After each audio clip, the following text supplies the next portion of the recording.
Hello, everyone. Welcome to an all-new episode of the Anination podcast. My name is Nate and Omid. What is up, Anination world? How are y'all doing? I hope you all are having a fantastic week, and I hope that you're all looking forward to the fall season week. Season. Sorry. What did you say? I hope you're all looking forward to the fall season week. First off, it is the fall season right now, and to be fair, first off, everybody's going back to school. I hope you guys are doing great at school, by the way. And then, just things are starting to cool down. Although, to be fair, I've been noticing our weather has been going up here, though. Oh, yeah. Like, it can go scorched earth. That's how much hot it has gone. Has it really been this bad? Well, recently it has cooled down, but there are times in the past week where it's reached about, 80s or something. Okay, that's fine. That's not scorched earth, by the way.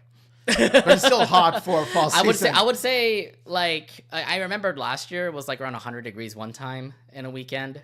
But I thought you know about that last year. Yeah. There was one weekend where it was over 100 degrees or something, and then I remember a football game was happening during that time, and it wasn't great for our football team, by the way. So Oh man, yeah, I do remember that. Yeah, it's triple degree weather. Yes. Yeah, on a freaking on a late September day. I don't know. I mean, I could probably discuss if it's going to be global warming and stuff like that, but that's on a different topic, okay? So yeah, that's a whole different story altogether. But yeah, needless to say, even though there are some parts that can get warmer, there are some parts of the earth that can get colder. So we just have to all keep warm. Yeah, I'm wondering how you guys are doing. Are you guys in the hot, in the heat, in the rain? Because it rained today. It did. I've noticed some droplets. I'm like, it's too early for it to rain. It's September, right? No, we can rain anytime. We need the rain though. I'm aware that we do need the rain, but then again, how often does it rain in September in general? I mean, yeah, it doesn't really rain that much in September, but I don't mind it. I mean, I'm more surprised than anything else. Yeah, I don't mind it. It's going to rain. I'm not really surprised or anything like that. It's more oh, cool, rain. I mean, we need it, honestly. That is true. That is true. Yeah, I mean, we've been going through dry months in California, so yeah, we do need the water. Yeah, so I'm just saying, this is not bad. All right, but yeah, let's go ahead and go through our weeks here. I'm gonna go straight up and just say it. I don't have much going on this weekend. I only So yeah, this whole weekend I was just mostly just over at my parents' place. I was again, that's really much chill out there. Yeah, nothing much. I don't know what to say. But there is one thing we can bring up, and that is the start of NFL season. That's true, actually. I know that we were supposed, we didn't record on Thursday because you were watching the freaking Eagles-Cowboys game, which, to be fair, they won. Yes, Eagles won over the Cowboys. Go. And to be fair, that was a really close game as well. I know. I was, not biting my nails, and the thing is, it shouldn't have been this close, but because there's a certain trade that really botched down the Cowboys team. Yes, I know that, but in the end, they still were close in that game. They were still close, and I think it's due to the fact of how one of the Eagles players was an idiot and decided to spit on Dak Prescott, the Cowboys quarterback. That's true, but nonetheless, I mean, Eagles won. I don't know. I don't know what to say. I remember watching it in the gym when I was working out. I remember watching the first quarter and I saw that spit happen. Yeah. And then after that, I was just oh, okay, then it looks like an Eagle win, and thankfully it was. But it still was a close game, no matter what. It was still a close game, but yeah, spitting on the other the player of a different team, very not classy. Yeah, well, he's still playing next week, by the way. All right, well, hope he's learning his lesson. But Good luck against the Chiefs. Good luck against the Chiefs. Oh, Super Bowl rematch. Yeah. Yep. There's a Super Bowl rematch going on. And by the way, it also helps that I picked the Eagles to win, so. Oh, you're talking about the pick'em that we're talking about the pick'em.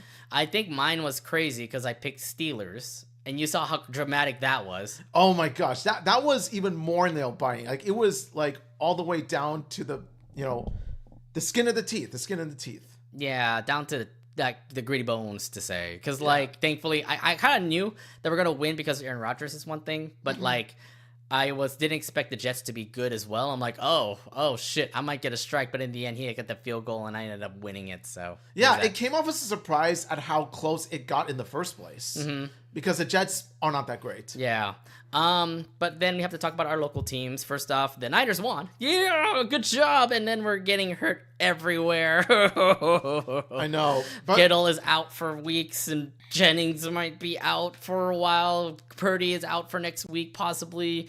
Who else is like there in the team anymore? McCaffrey. Hopefully he stays healthy so that at least our team can go 2-0. First off, my heart goes out to you. Second, you're gonna need all lucky. We're not dead. I mean, we're still going to be fine. I'm pretty sure we're gonna come back and do great. I think this week will be fine because we play the Saints, and the Saints are terrible. So okay, so you should score a win on that. If not, we should. That's what I'm saying. We should. Hopefully, Mac Jones is great. He was a Patriot before, and he'll do great. Hopefully, knock on wood and all that jazz. Yeah, exactly. If you don't win against the freaking Saints, your team has a problem. Well, I mean, Cardinals almost lost to the Saints, so just saying something. Mm-hmm. Yeah. And then your team beat my other team. Yes. Screw your Raiders. Raider Nation won. Yes, let's go. See, I've always been excited for this lineup of the Las Vegas Raiders because, we really nailed the NFL draft. We picked up so many great players like Ashton Jinty and all that stuff. And also, Geno Smith as a quarterback is actually really promising. Like, he is solid. He played for the Seahawks the last 2 seasons. Yeah, and also Pete Carroll, who was a Seahawks coach, did decent as a Raiders coach. So it's a Seahawks reunion. Well, to be fair, Pete Carroll has been out of the NFL for a couple years, though. He's been out of the NFL for a couple years, but the first game shows that he's still got it. Yeah, he still does. I don't know what will happen with the Raiders, but I have some good news to actually bring up about this one, though. Because the next Raider game the next Raider game that's going to be happening will be the Monday Night Football game against the Chargers. And I'll be there live to watch it. Yeah, you'll be witnessing the divisional battle. Yes, and I'm hoping Chargers win. And good job, Chargers. Good job, Chargers, beating the Chiefs. Good job, Chargers, beating the Chiefs, though. Because at least they beat the Chiefs. They took down the AFC champion. And, Chiefs are probably not going to be the AFC champion this year. I'm liking the Chargers right now. I'm thinking they might go all the way. The thing is, I didn't even bother watching that game because I really don't care. It was free on YouTube. I hate both teams, though. So I don't care. It's still an entertaining game. But in all fairness, though, if I were to pick who I wanted to win, like let's say if you forced me to choose, I would say Chargers slightly. I wasn't even asking you to force. I wasn't even forcing you to choose.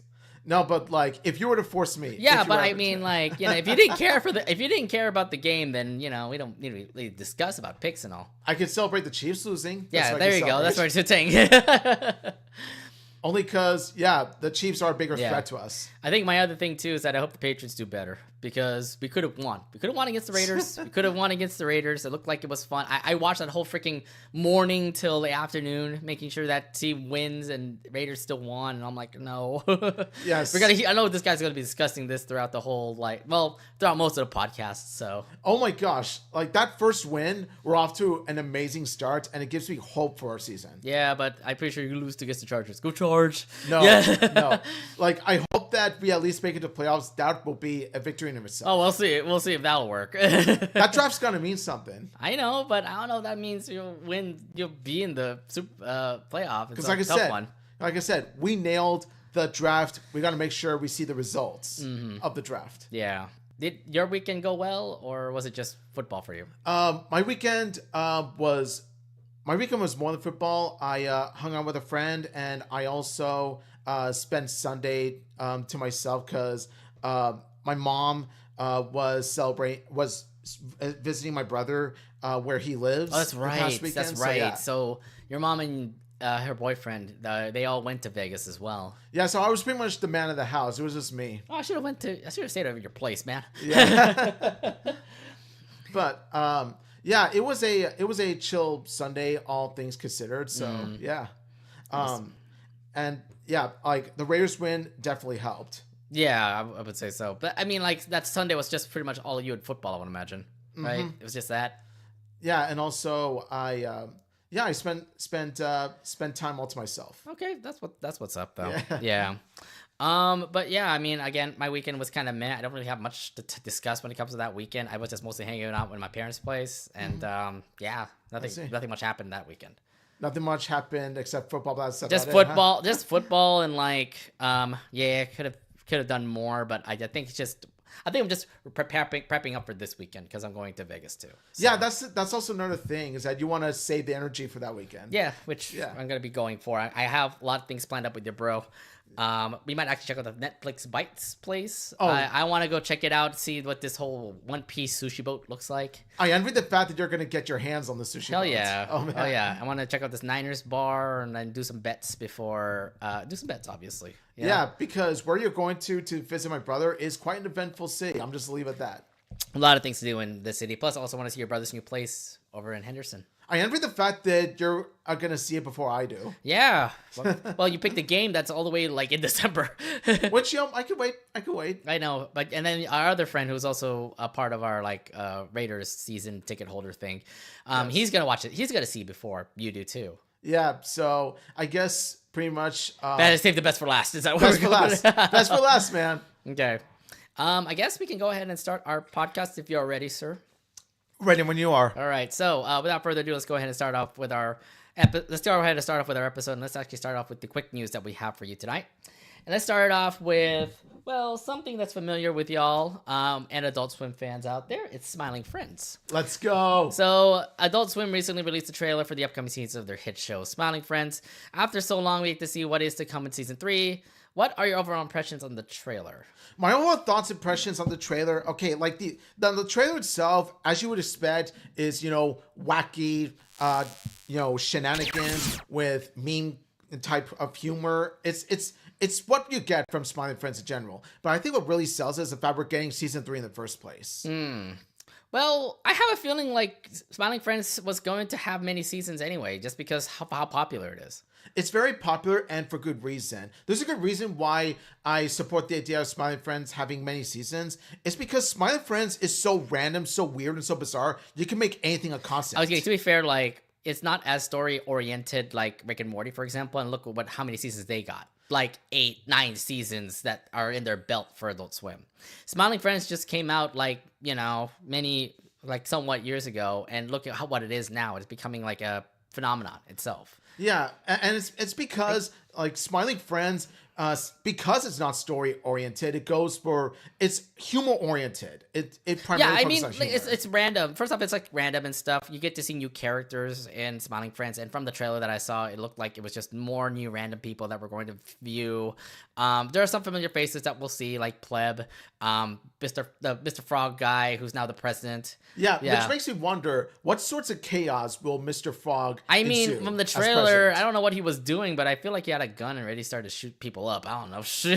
Yeah, that tells me like I wonder if they're trying to sort of like input some sort of commentary. I wonder if they're trying to push some sort of message. We don't know. No, I mean, they really put out messages that much. They only just put random comedy onto Smiling Friends. They put random comedy, but even with these episodes, even with the random comedy, what really sells it, what really makes it good is how it contributes to the message they send with each and every episode. I mean, yeah, there's also that as well. But I mean, I'm there for the comedy. The characters are just obviously awesome. Like, what was it? Pim, Charlie. You even have Alan.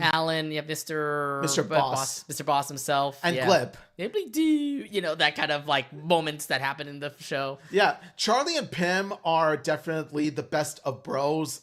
They're pretty much one of my favorite bromance, type of friendships. They're kind of really cool. And plus the way that they do their dialogue too, it just feels like a very chill dialogue. It's not like too like scripted. It's not artificial. It never feels artificial. You buy the fact that they're friends. Mm-hmm. So yeah, I mean, like, okay, so if I'm answering the question about the overall impression of the trailer, again, it's the same old comedy that I've seen throughout the show, and something tells me like it's gonna be funnier again. It's gonna get a little bit more shenanigans, and it's the same old wackiness that comes with Smiling Friends. I don't see anything like impressive about it. It's just more like this is the same old thing that I'm gonna be seeing in Smiling Friends. I can't wait for it. Which I know it may seem a bit repetitive, but it's more like the execution of each episode that makes it stand out. I don't know if it's repetitive because like they have new things that always pops up in every episode. That's what I mean. Like on thin surface, on thin paper, it may sound repetitive, but actually it's not because the execution, like I said, is creative in each episode. Yeah. And who knows like what other craziness will happen. Because I also see like different kind of animation styles when it comes to Smiling Friends. You get like claymation along with like 3D CGI, and then you get the 2D animation with Charlie and Plib. Yeah. So and also I like this moment in like the part in with Alan and Glib where Alan's like, okay, we better not mess this up. Yeah. And then Alan himself messes up. Hi, He's we're like, smiling friends. Oh, fuck. That made me chuckle the most out of everything I've seen in the trailer. That one made me laugh the most. Okay. Yeah. All right. But yeah, we're both Smiling Friend. We're both Smiling Friend fans. We enjoyed the wacky comedians and this random shenanigans. I guess we gotta say, like, it's just an awesome show. It really is an awesome show, and that is why we are excited to see it on Adult Swim. Not just that, but also HBO Max. Yeah. Besides the trailer, what are you looking forward to the most when it comes to the show? Pretty much anything goes. Yeah, I can't really say anything. I can't really like pinpoint anything that comes out to what I'll be expecting because I think they're just gonna surprise us with anything that'll come up in the show. Yeah, it's pretty much Smile Friends when it comes to them delivering their episodes. They go the anything goes route where it could be about anything, about any character. I think it's kind of like how South Park is, because like every episode of South Park, there's always something random that comes up with it. But South Park did have substance behind it. Well, I mean, like they just go through recent events and then they just make it into their own comedy show. The more modern seasons are more story-oriented, but the earlier seasons were random. Okay, yes, but I'm just saying, like, the only way that, like, new comedy shows are, like, trying to be relative is to pretty much, like, say any recent event and put it into an episode. Mm-hmm. Like, Family Guy's doing that right now. I don't know if Simpsons doing it.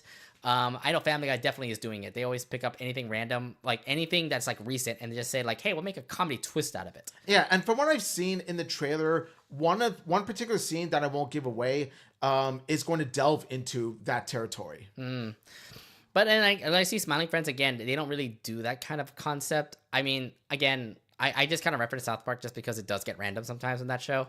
It really but does. like, yeah, I mean, I don't know any other comedy show that does do random stuff like that. Maybe, well, I wouldn't say Robot Chicken, but to be fair, Robot Chicken is like they have some references here and there, but they try to do mix-ups and stuff. Adult animated shows, the more prolific ones especially, do tend to get random more so than children's shows. Well, I mean, they have the freedom to do whatever they want. Children's shows they want to make sure children's shows are like obviously relating to children. I'm pretty sure they will not like it if they swear in the show. That is true. And what it means is that, of course you mentioned before how Family Guy, South Park, and other prolific adult animated shows take the random plot route.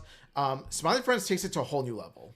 Yeah, I mean, I would agree with it as well. But nonetheless, I mean, it is what it is with some Smiling Friends. It's just random ass comedy to say. And plus, you know how even some of the supporting characters got their own episodes. Like, remember Alan got his own episode? Yeah. Like in season 2. Well, all of them have their own episodes. Mr. Boss had one, Pleb as well.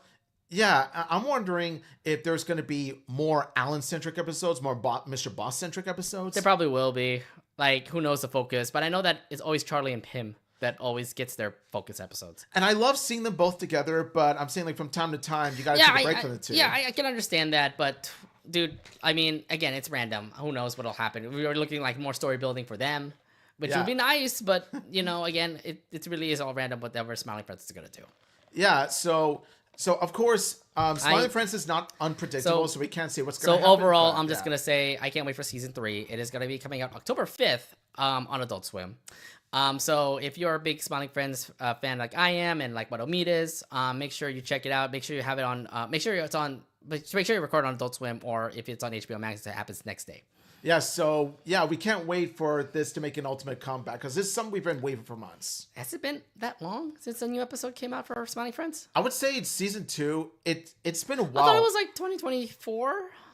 I'm saying several months later. Yeah, I'm just saying wait a minute. I'm pretty sure 2024 was like with the last episode of Smiling Friends. Like ever since season 2 ended, I've just been craving for more. I get it, yes, but let the animators do the work. I can understand why they took a year or so just to get like season 3 off the ground. I either way, I'm imagining this show will actually have more seasons than 3. It's guaranteed to. Mm-hmm. All right, but yeah. Speaking of adult animated shows, we want to talk about this brand new show that is also coming out next month. Oh, that's coming out actually real soon. On Netflix, there's this brand new adult animated cartoon that is actually made by the people who worked on Rick and Morty. It's all about this one family and their hotel, and it is haunted. Very much so. And it is called Haunted Hotel. Basic word title, I know, but that's what it's called, so. Yeah, so Netflix has released the trailer for the upcoming animated series, Haunted Hotel. The show is all about a single mother of 2 children who runs a hotel with the help of their estranged brother, who is a ghost himself. The hotel is filled with so much ghosts, phantoms, monsters, and all that jazz. The trailer pretty much shows what the whole concept of Haunted Hotel is. What are your thoughts when you saw that trailer? When I saw the trailer, I was actually really intrigued by this trailer because it's a brand new adult animated show with its own unique animation style, and especially what they did with the monsters and creatures, superb. I think the one thing that comes to mind is that the way the character design looks like, I mean, like, if you're telling me this is kind of Rick and Morty, it's not. It definitely looks very, I would say Fox animated wise, because if you look at the concept art of like how, if you look at the art of like how the characters are for like most of the Fox Animation Nation cartoons, they kind of look like that, more like Crapopolis or something. Yeah, like it reminds me so much of like it has similar animation traits to like say Bob's Burgers or Hoops or any of that kind of stuff. Yeah, it definitely gave me Fox show vibes. Yeah. It's like it gave you Fox show vibe as well. Well, animation I think looks great. I have a feeling there is going to be a story in the show because like, why did you inherit this hotel full of ghosts and monsters? Is there something like along your like family line that makes you want to keep this hotel, that makes you want to interact with these ghosts? You know, there's something in there that makes me think like, why does the mom want to stay in this hotel? Why does the dad want to stay in this hotel? You know? Actually, that's actually the biggest thing that I've been curious about since I saw the trailer is how did the haunted hotel come to be? What made her come up with the idea of going to the haunted hotel in the first place? Family obligation, I guess? I don't know. Yeah, I mean, that's one thing about it. And also the other thing too is what makes it so haunted. Because like the kid himself, like according to what the trailer says, he's apparently like a person who was like in the 1700s who was possessed by a little boy. Yeah, see, I think that particular character is the one that, you know, I mean, he was familiar with like the monsters and he was familiar with the monsters and the ghosts in there also. Yeah, and because he's lived for so long, he's seen so many of these monsters for years. I think he'll be a helpful asset to the family. Like he'll definitely be like, other than the brother, he'll also be the one that to kind of help guide them in terms of what goes on. Yeah, I think that's definitely one thing that I look into with that old guy who's a boy, trying to be like the guide out there. Although to be fair, he's very funny as well. Like, yeah, he may not like certain foods, but he likes chemicals. I remember he like drank some sort of like bleach or something. And he said, like, you're empty. You're out of this. And also, he also likes Fruit Loops. But then the mom yeah, that's right. Like, we have Cheerios. We have Cheerios. Deal with it. We have Cheerios. That got a laugh out of me. Yeah, I think that's kind of... Yeah, that's also the other thing, too. Like, the comedy actually does hit. Yeah. It really does. Like, the comedy, you could definitely tell that it is from the writers of Rick and Morty. Because it has the same kind of humor as the early Rick and Morty seasons. Mm-hmm. I think again, like so many great like funny moments happen. I mean, like there's that one time where what was it? They were going through the house. They looked through each ghost. Yeah. And, like each like room had a ghost, and apparently one had an orgy. Ghost orgy. Bye. Yeah, and also that's also another thing about the haunted hotel. Not just a show, but also the haunted house. It's filled with these unique and different looking creatures. So it's not just ghosts, but it's also monsters, beasts, and everything. So what I like is that it has a wide variety of different kinds of supernatural creatures that are going to be delved into in the show. Yeah, I mean, there's that as well, and I think like in every episode we'll get to like know more about the monsters that are in there. Like what are the monsters are doing at the hotel? What are the zombies doing at the hotel? Why are this ghost in the hotel? Blah blah blah. And then who knows? It might correlate into like a story that comes with Haunted Hotel. Oh, there's going to be an answer to everything, but the biggest mystery of them all, the biggest mystery aspect of it is a haunted hotel itself. The more we see... What made it haunted? You know, that's, I think, the question that comes to mind. What made it haunted? Like, the more we see the show, the more we want to know about the hotel. Mm-hmm. It's important to note that the people who are behind the show is Matt Roller and Dan Harmon, who's the executive producer. They're familiar names. I mean, Dan Harmon is very popular himself, making shows like Crapopolis and Rick and Morty. Yeah, and also Community. Oh yeah, is yeah, also him. another Oh thing. yeah, that too. Community was really funny. Yeah, but yeah. So what are your thoughts on the fact that these folks are sorry that Matt Roller and Dan Harmon are working on this show? I think that the solid humor in this trailer alone does, show that Matt Roller and Dan Harmon are involved with this because they've been involved with comedy writing before and they nail it. Yeah, I mean, like it kind of tells me that like they're kind of like writing off from Rick and Morty now because like. Here's the thing, like Rick and Morty's still in Adult Swim. It's gonna be there for like many, many years to say, knowing how many seasons it's had right now. Something tells me like Dan Harmon continues to do like new shows. I mean, he's done Crapopolis, he's doing this new show Haunted Hotel, and something tells me like he might want to. I think he's kind of like saying like my work is done with Rick and Morty. Now I have like writers and like creators, like writers and producers and people that can work on Rick and Morty. There you go. Exactly. And I support the idea because you don't want, someone working on, the show for like a one show all the time. You got to mix it up a little. Like create new things. Here's my thing about it. How about the people who make South Park? They're still there, by the way. They're still there, but it's one of those rare instances where the show still is relatively fresh, even though it's 27 seasons. Yeah, it's a lot of seasons for South Park, but I'm trying to see the trend when it comes to South Park because like it is just picking up recent events and just making it into their own comedy twist. Yeah, and you would think that with 27 seasons, any kind of show like it would wear out its humor or oversee its welcome, but it never felt that way. But that's the formula that makes these adult animated cartoons, relevant. That's why, like for example, what we've discussed in the previous topic, why Family Guy and why South Park just continues to do well is just because they pick up something that's recent and just say like make their own twist. I mean, every South Park episode in season 27, you know what they're focusing on. Yeah, and also, while I do like the idea of tackling recent events, I think that this show is going to delve away from that. Like, I've seen clips about the newest episode of South Park. I'm sorry, we had a Labubu episode. I know.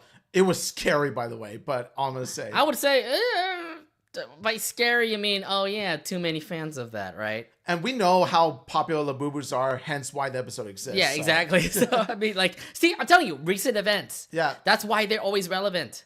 But here's the thing, like, not all adult animated shows do that. Like, there are some... that's what I'm saying. Like, I want them to, like, this is why I want, like, some adult animated shows to, like, make their own kind of twist about it. Like, South Park and Family Guy are always going to be relevant to the common people. But I want to see, like, other folks have their own ideas and just put it on there. Like, Haunted Hotel absolutely looks like something that I think would go well if the story goes well, if the animation goes well, if everything is actually written perfectly, then this could be a show that could actually have like 2 or 3 seasons before it starts to say like, hey, this is how it ends and everything. Exactly. Like I want, as much as I like the humor, I want them to focus, like make the story and characters their priority because there are adult animated shows that do that. Inside Job, for example, really nailed that as well. Yeah, yeah, exactly. So, I mean, that's what I'm saying about it. Like, I really do love the concept about how Haunted Hotel is going to be.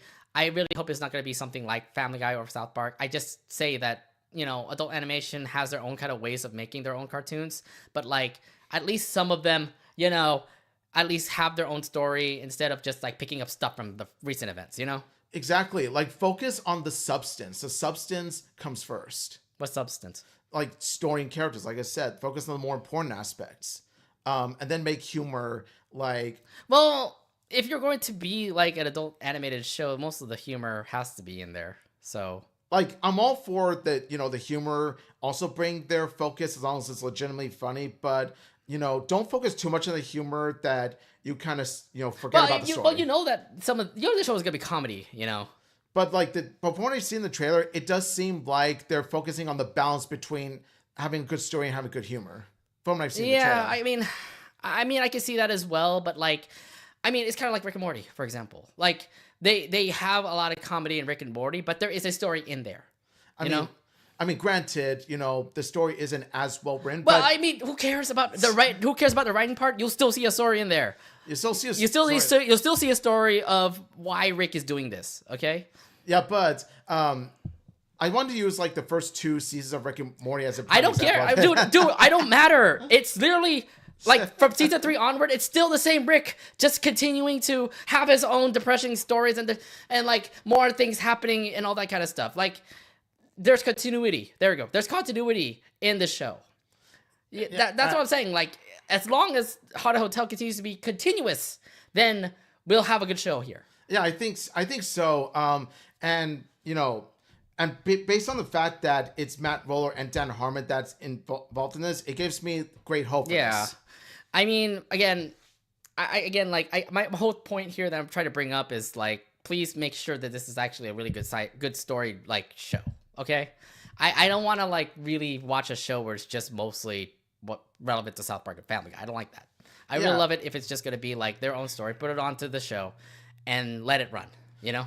Yeah, like commentary is fine, Danny and all, but make a show about, a family in a haunted hotel and do some creative with the creatures. Yeah, I mean, yeah, that's pretty much straightforward. Like, that should be the focus. Yeah, well, I'm trying to, like, figure out, like, how we discuss this, But no matter what, I mean,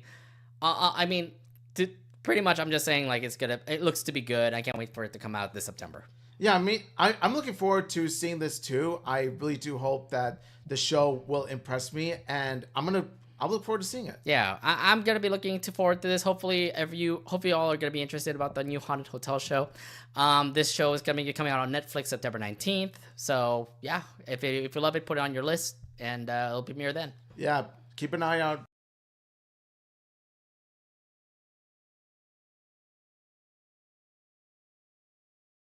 Since Labor Day weekend, this particular production company has shut down, fortunately.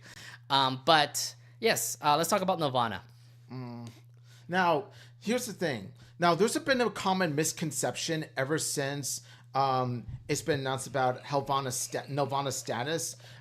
We were all thinking, oh, it's being shut down, but that's actually not the case at all. I was kind of surprised on like how people kind of said it, because when I first checked it out, I think it was like Toon Hive or Cartoon Base. Both of them pretty much said Nelvana shut down, but it is actually just the production side. And that's shut down. That's what I don't like, is that it's reactionary culture. Like it's a whole reactionary culture from the internet that is jumping into conclusions without looking to the bigger picture of things. Mm-hmm. Well, let me do this here first. But I mean, Nelvana. Now it's like, so if you all have been like under the rock or something like that, Chorus Entertainment has halted production at Canada Animation Studio Nelvana. Nelvana has an animation studio that is responsible for making such great cartoons like Franklin, Magic School Bus, The Care Bears, Max and Ruby, and many more. It has been around TV waves. It has been around TV for 50 years, and it looks like it's. Sorry, what? Yeah, and it's not going to be, going away, but it's being halted. Okay, that's what's still heart-shattering. So, it's still heart-shattering. Okay, it's heart-shattering, but the other thing, too, is, like, what was the last time you heard of Nelvana? Yeah, I think that, like, as much as we appreciate Nelvana for all it's done for our childhoods, unfortunately, as time progresses further and further, Nelvana has become more irrelevant. Yeah. So my thing about Nelvana is the only time that I actually heard about Nelvana was when it comes to the credits and all. And I remember Fairly Odd Parents, like, having the Nelvana logo right in the end of, like, the credits and all. Yeah, and not just Fairly Odd Parents, but also other iconic shows like Franklin, Magic School Bus. I never forget that polar bear gazing at the stars. Yeah, that was the icon. It was just a polar bear looking at the star and everything. But, like, other show, like, I haven't seen that as much. It's just, it might be because, like, they don't put it on. They don't put the credits on anymore, so you don't see the Nelvana logo anymore. Yeah, and now, of course, it's easy to say, like, maybe it's because, like, we've forgotten about it, but no, like, it actually is a deep concerning that we don't hear about Nelvana recent times, and so it makes you think, what's gonna happen to Nelvana. I don't know about it, but to be fair, like, the fact that the production company has just shut down. It feels like it may be a time where, like, Nelvana might not exist, Yeah. Now, of course, this is not to say Nelvana doesn't exist anymore. It still does, but the thing is that Nelvana is it used to be a powerhouse animation studio where it focuses on creating new animated shows. Now Nelvana is going to primarily focus on merchandising and Are you sure licensing about old that? shows, like all this Wait, stuff. are you sure about that? They're doing merchandising? Like Nelvana, its main focus as of right now, because Chorus doesn't have the money to make new Nelvana shows because of their situation. Where did you see that it was all about merchandising? I've actually heard one animation one animation YouTuber talk about how Nelvana is isn't the powerhouse animation studio it used to be because of how it's become irrelevant. Well, the thing is, like, wait, how could they merchandise though? Not merchandise, but it's more like you're not like making toys of, like, for example, the recent shows and all. Or more like they're like focusing on their old shows, like whether it be rerunning it or anything like that. I don't know if that's okay. I don't know if people will be relevant to like an old Rex and Ruby show or an old Franklin show. Yeah, and because of that, Nelvana. Because of Nelvana not being relevant anymore, it makes me think, like, what's the current status of it? And while it's not all grim as of right now, there's a chance that it may be in the future. I think it's kind of is right now, just because, like, again, the whole existence of Nelvana, we don't even hear about it anymore. Like, again, there are some cartoons that you'll probably see in the credits that talk about Nelvana, but where have you heard that? Where have you seen that bear anymore? Yeah. Like, it tells me, like, yeah, maybe Nelvana has not been, like, shown in their cartoons here in the States, probably.Maybe in, like, other countries, in Canada, for example. But not here. I'm not seeing the whole logo pop up here. Yeah, and which does worry me. But however, there's actually a reason for why that may be the case, and it's because of how Nelvana is mainly a Canadian animation studio that is primarily shown on television as opposed to streaming. And you know how television is now; it's now mostly on streaming services. So yeah, we're in this day and age. We're in a day and age where cable TV is dying and streaming is becoming more and more the norm. Mm-hmm. And that makes it all the more unfortunate for Chorus, who owns Nelvana. Yeah. Well, I can go to the next point here. Chorus halted production of Nelvana because of financial issues. It's a little obvious there. Resulted in various consequences such as mass layoffs. Several of Chorus's TV channels like Disney Channel, Disney Junior, Disney XD in Canada has been shut down. Being $1 billion in debt and sticking to only selling and managing old shows as opposed to creating new ones. I mean, the fact that they're selling and managing old shows kind of tells you, like, they're doing whatever it takes to get money back to Chorus. Which is easier said than done. Because one thing you gotta keep in mind about Chorus Entertainment is that Chorus Entertainment is heavily focused on cable television entertainment. Which is why they're in this situation. Well, they're kind of in that situation now because, again, it's now on streaming services, which means that what's the future looking like for Chorus and Nelvana? Because the way if they're going to be successful, they have to actually look into streaming services now. Like, produce shows and just make it exclusive to, like, Disney Plus or Paramount Plus or, Netflix and all. Yeah, even though cable television has always been a niche, you got to get with the times. Like, we're in a day and age where it is kind of dead, honestly. Like, we're in a day and age where you got to get with the times. Like, people are gonna keep saying, like, cable TV still I mean, it is kind of like at times right now where we're actually just looking to streaming now instead of actually looking into cable TV now. Yeah, the grand majority of shows that you will watch nowadays do come from streaming. Yes. Now, there are some live, streaming. There are some live events you watch here and there with cable, but 90% of the time you watch shows in streaming. Well, I mean, some folks can find ways to stream it onto, their TVs instead of, like, using cable now. Yeah, so even at that, like you said, even live streams can appear in streaming services. So yeah. Exactly. So yeah, needless to say, because of that particular factor, yeah, cable is kind of on its deathbed. Yeah, at this point. And if you're telling me that Chorus was really relying on cable TV, then that formula absolutely does kill them.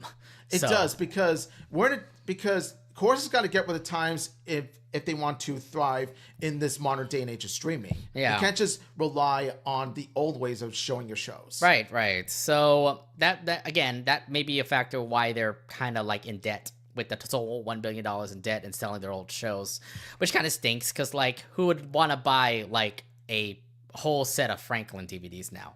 Exactly.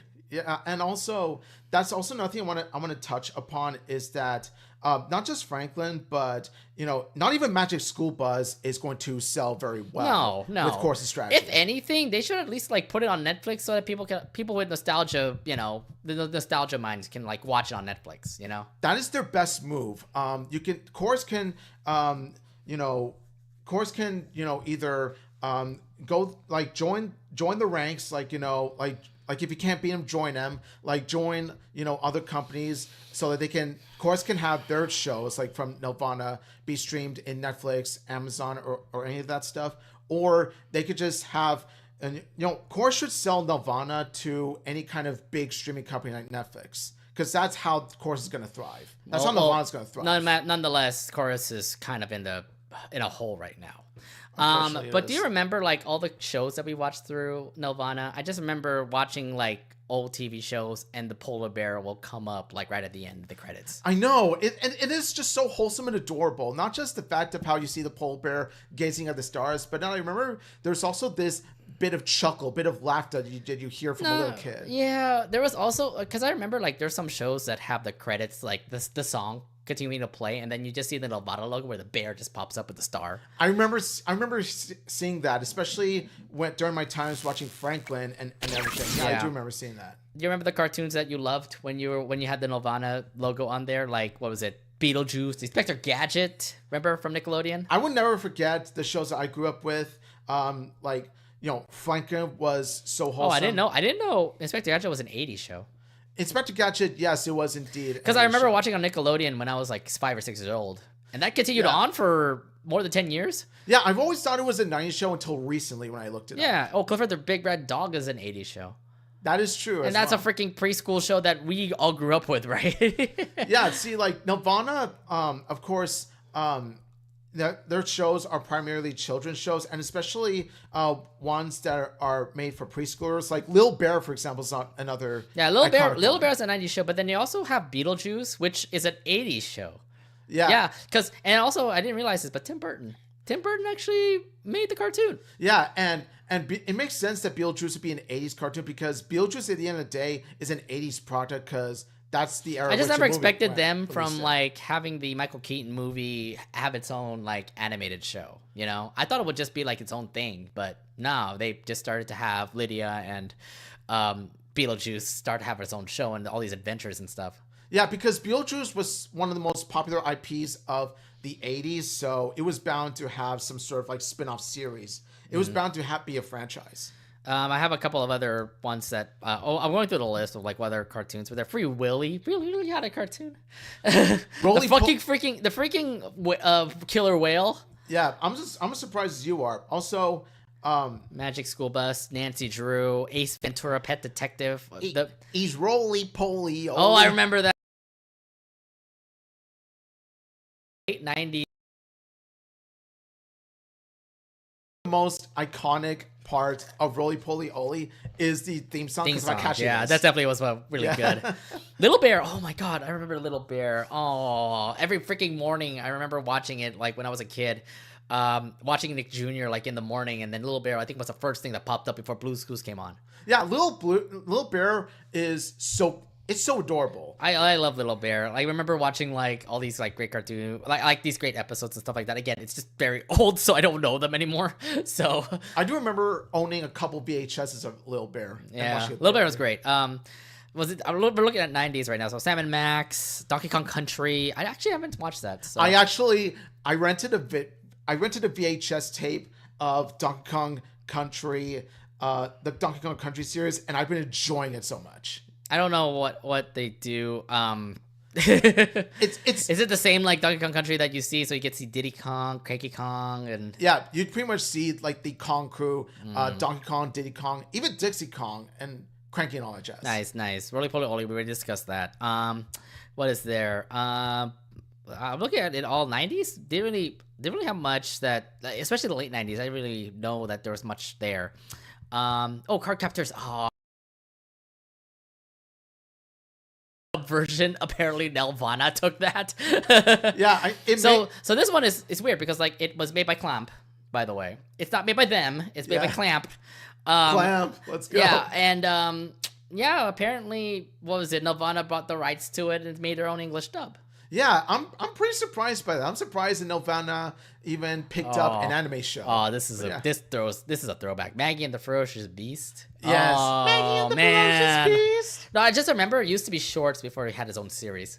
Yeah, and even the series was quite enjoyable to watch. I actually love the series. I actually love the series. I remember watching it every time. Every time it's on Nick Jr. Like the girl, the beast, and the pig were quite a trio. Yeah, it's really cute.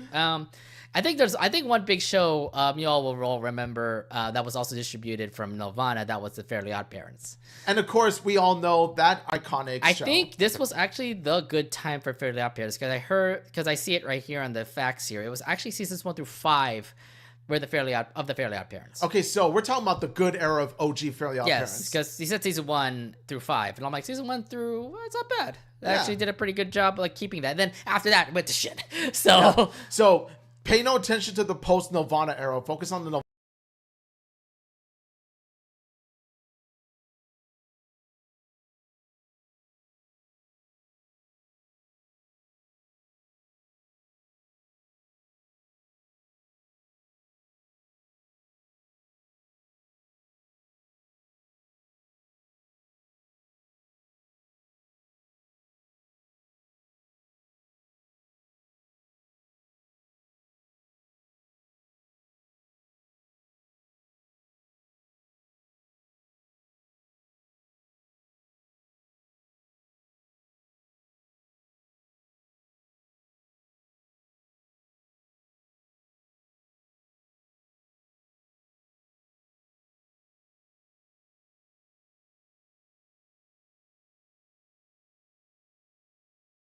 That was nice. Of course there was 16, which 16.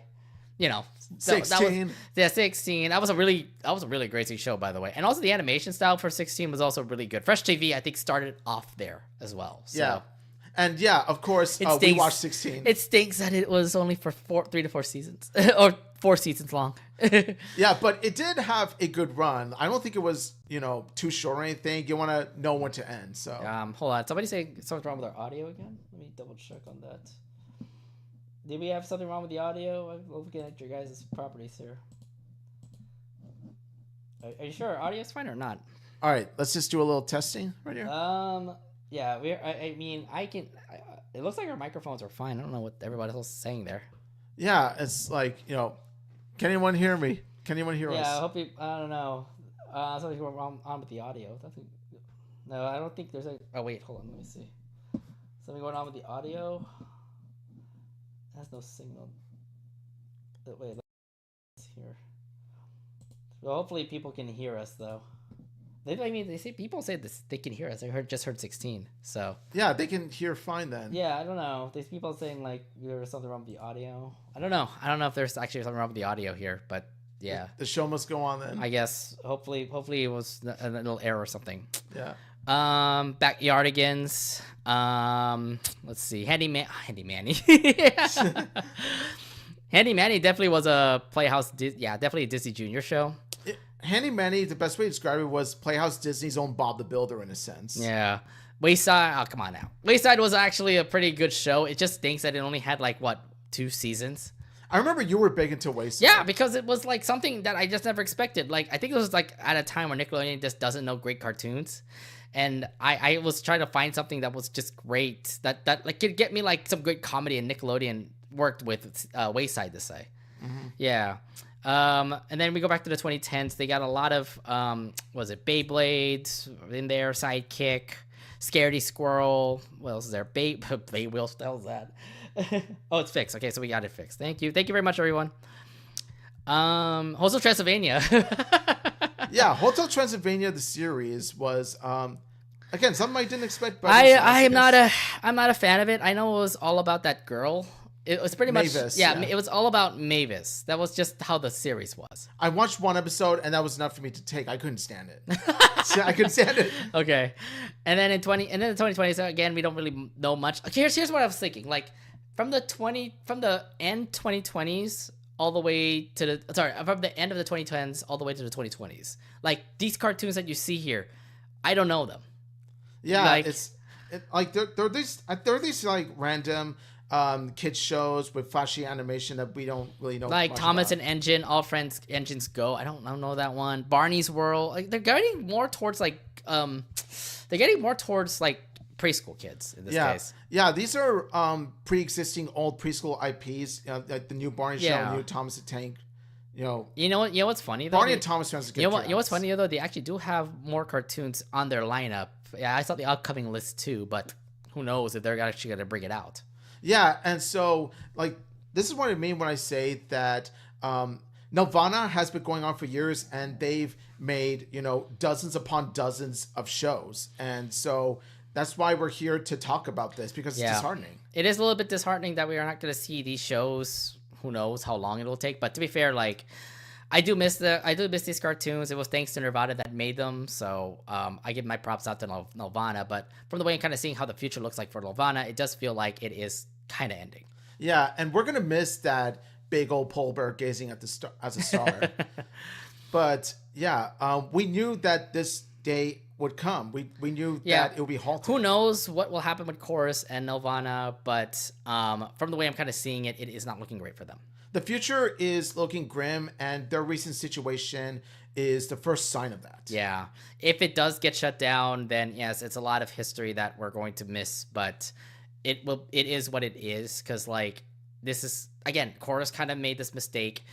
So it is kind of their fault that they didn't realize like cable TV is dying and they should really bank on, going streaming. Exactly. Like it's Chorus's. The problem with Chorus is that they still want to, do it the old school way, and it doesn't work. No, it doesn't at all. Well, nonetheless, Nelvana, we don't know how long it will take. We don't know if it will still say survive for, who knows, a couple months and all. But if it is the end for Nelvana, it will stink. But it is what it is. I can't really say much. Yeah, all I gotta say is that we will always remember Nelvana. It has a huge legacy, especially for Canadian children's television animation, and we will miss the polar bear. It will definitely do. All right, so besides all the sad news, let's actually go ahead and actually talk about our main subject today. First off, I didn't know there was a D23 event that happened recently. Yeah, apparently there was think of it as a mini D23, but yes, this is what we're talking about. Yeah, so we missed out on it, unfortunately. Yes. First off, we always go to D23 every so often. It always happens every 2 years in California. But there is this new, it's not really new, but it's more like, hey, I understand D23 fans really want to know more and have a big event about it. That's why they held this event called Destination D23. And it was held in Florida, the other side of the country. Yeah, funny enough, Destination D23 is held in the same state as Disney World, whereas D23 is usually held in the same state where Disneyland is. If anybody wants to go to Destination D23, or you are a huge fan of Disney, then you can just go to Florida and just go to Orlando and have fun at Disney World while you're enjoy the convention at D23. Yeah, exactly. You'll know how we felt in the past. So. Yeah. So this Destination D23 took place in Coronado Springs Resort in Walt Disney World, August 2025. You heard about the events. Overall, how impressed, how concerned are you when it comes to the Disney in the future? I would say that based on what I have learned about their new announcements, their new projects, I will say that I'm cautiously optimistic for what's to come. Now, in terms of the Disney parks, it's all hype, but in terms of Disney Entertainment, it has been hit or miss recently. I think the one thing that comes to mind is, where is the Disney TVA things? Yeah, there is nothing that came out when it comes to, say, for example, a Primos renewal, a Primos renewal, a KIF renewal, a Stugo second season. No, nothing. That's what gets me pissed, is that they're pretty much shoving their television lineup to the side to focus on their movies and their Disney parks, all that. And while they're all good, well, good, you gotta give some recognition to Disney TVA. There's that, and also like other TV shows that are from Disney as well. So like, what was it? FX, Hulu, ABC, those networks as well. Nothing that came out of that. Yeah. So I don't know, like entertainment wise when it comes to D23, but it didn't really give us anything when it comes to entertainment. But the parks division when it comes to D23, I think everyone was hype about.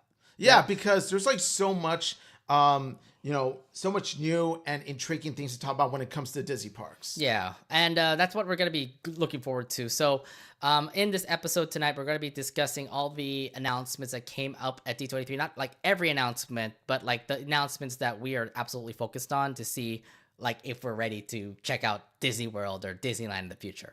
Yeah, because there's like so much Disney news, Pat Jams. We want to focus on the most important ones. Indeed. So the first thing that comes out for the Disney parks is this particular layout. So the Tron Light Cycle Run roller coaster starting September 15th. It's going to have an overlay for the new movie Tron Ares. The Tron Light Cycle Run will it's instead of the blue and orange hue. Sorry, started off with the blue and orange hue. Blue and orange. Actually, it's all blue. Oh, instead of like it's only blue. Okay, only blue. Got it. Yeah, orange is okay. Orange the Ares. Is what you want, but yeah. Well, okay. I was. So you're okay. So here's the thing about this ride. This ride is not bad. Like I like it. It's really fast. I rode it when I went to Florida a couple years ago. It is very short. It's very short. Like you're literally riding through the whole light ride cycle in a minute. Whoa, just a minute? Yeah. That is the quickest. That's what I'm saying. Like it's a good coaster, but like it's so short. It goes on too quickly. Like it's the quickest Disney ride, at least one that I've heard of, because I get it. Tron wants to stay true to how fast one could go in the light cycle, but still. No, but like I don't know. Like I do love the whole concept about it. Like I get it. I don't know if they're really hyping the fact that like Tron Ares is going to be a good movie. And to be fair, I want to watch it. I actually do want to see Tron Ares. I've seen the trailer Tron Ares and I like the style of it, but I'm hoping the substance okay. I mean, the fact is like the whole video game now comes into the real world. So you get to see light cycles. You see people get like cut. Like you get to see things get cut in half because of the trail that comes with the light cycle. Yeah, one thing I'll give the Tron movies like Tron Legacy and Tron Ares is that they look very appealing. Yeah, because it's like very all futuristic and stuff. Also, Jeff Bridges is still a part of the movie, so which is no surprise because like if there's anyone who represents Tron the best, it's Jeff Bridges. Yeah, because he's the OG. He was the one who started the Tron movies. OG Tron. Like it's not a Tron movie without Jeff Bridges. Yeah. So with the fact that it's all red now, like how excited are you the fact that like this ride will be a little bit different or something? I will say that it has me intrigued by the fact of how not just red is my favorite color, but also I like what they're doing with how they're changing the themes for a limited time to help promote Tron Ares. Because it's pretty much it's the ride letting you know that Tron Ares is coming soon. Yeah. So again, the movie is coming out real soon in a couple of weeks. But for those who are going to be in Magic Kingdom for a couple of weeks, the Tron Light Cycle ride is going to become all red, not blue. Yeah. So if you're at all excited for Tron Ares and especially like this ride, you will definitely get a kick out of the new theme. The next news that we have for the Disney parks. So the Tron Light Cycle Run, that's in Tomorrowland. There's another thing that's also in Tomorrowland, that's the Carousel of Progress. Honestly, the Carousel of Progress, it is the same old Carousel of Progress where you get to see a family just, live their life with the progress that happens in the future to say. Now this time around, the Carousel of Progress, well, everyone's kind of thinking like it's going to be shut down, is it going to be torn up, is it going to be something new that's going to replace it? I think the Disney fans are kind of saying like it's just gonna be its own thing because it's a legendary like ride because it, the history of Disney and everything like that. Well, to be fair, the history of Disney will be coming to the Carousel of Progress. So yes, Walt Disney Imagineering has revealed that there will be a new audio animatronic figure for Walt Disney himself in the Magic Kingdom for the new Carousel of Progress ride. How big of a game changer is this? I will say that this is definitely good use of audio animatronics, and especially when it's Walt Disney himself. This is the Imagineers taking on this is the this is the Imagineers doing something creative with its technology and adding an audio animatronic figure of the man himself. To be fair, there already is an audiometronic figure of Disney himself, and he's already in Disneyland. Yeah, and what makes me happy about this is that it's the Disney parks expanding upon more than just Disneyland. Like, they're bringing this to Disney World. I think the only thing that comes to mind is, did they change the whole entire Carousel of Progress? Because the Carousel of Progress itself, honestly, it's a great ride, but it does make sense why people just continue to sit down and just sleep in that ride.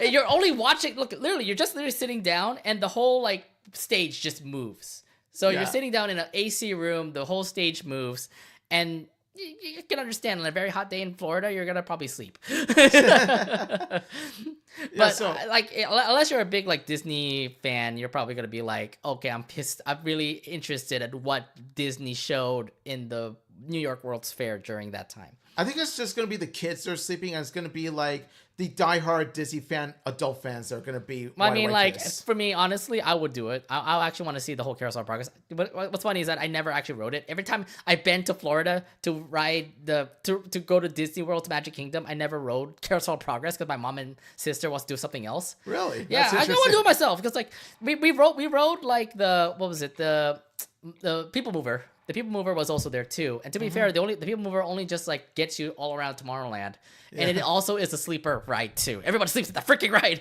Oh my gosh! Because you're in an AC room too. Because like you're going to be going through like all the buildings. You get to see the back end of Space Mountain. You get to see the back end of Tron Light Cycle ride. You know, it's actually not bad of a ride. I see why a lot of people love the People Mover, and for the Carousel of Progress, having an update like this, I feel like it is a game changer. I really hope it actually means that more people are gonna go check out the Carousel of Progress. Yeah. So yeah, they're gonna want to see that Walt Disney. They're gonna want to see it. So indeed, I do expect that the line will be filled up. I'm pretty sure it might be, but yeah. All right, the next thing that came up for the Disney parks is that, remember last year they did talk about Villains Land? Yes. That it is going to be a big thing. Well, they are still progressing on it, and don't expect this to actually come out in Magic Kingdom for like 3 or 4 years, okay? Yeah, no, it's because it's going to take years and years to build, and the more details I hear about it, the more excited I am. Yeah. So here's the thing about the progress that they brought up at D23. They said it is coming. It is going to be coming to Magic Kingdom. The thing is that obviously they need some inspiration, so they did go to these places in Paris, France, and Barcelona. It was pretty much an interview of like Imagineers just telling them their ideas of trying to make this Villains Land come to life, Yeah, and so during that time, they've been studying the Art Nouveau architecture design and the unique form, scale, and color that define the style. So the reason why is because they want to use that style in order to build the Villains themed land. They want to make it in that architectural style.